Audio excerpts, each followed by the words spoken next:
Alas, 99-101 í hörkuleik á Meistaravöllum í kvöld. Hvernig svona fyrsta tilfinning svona beint eftir leik? Bara svekk að ég klára leikinn.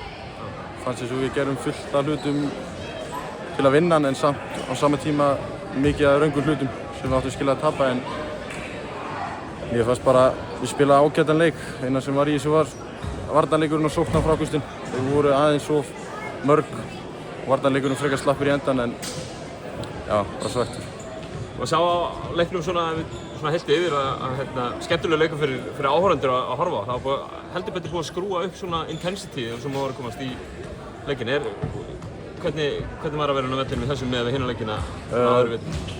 Þetta var bara geðveikt. Ég fekk mjög svona playoff feeling í þessu leik og bara mikið kredit á stuðningsmennina fyrir að skapa svona mikla stemmingu og bara frábæra mæting í húsi.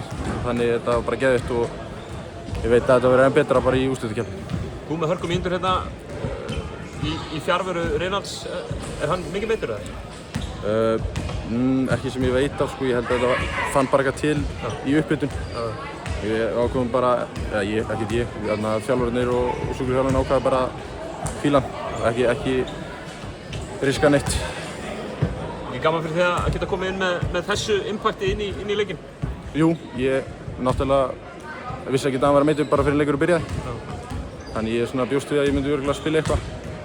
Þannig ég reynir bara alltaf að gera mitt og koma með góða orku og setja þessi skot sem ég setti í dag. Þannig ekkert flóknara en það.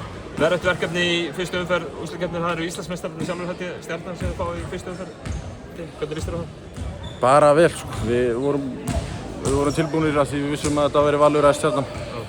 Og við höfum alveg sýnt að við getum unnið Stjörnuna sem við gerum í úrslitaleiknum og mjög gott lið, frábært lið, þrátt fyrir að Orri er meiddur. Þannig við þurfum bara að undirbúa okkur vel og mæta almennilega í þá seríu. Loksins aftur playoffs í Vesturbænum. Já. Það er ekki betri tilfinning en það. Ekki betri tilfinning. Kæra þakkir Lars. Takk.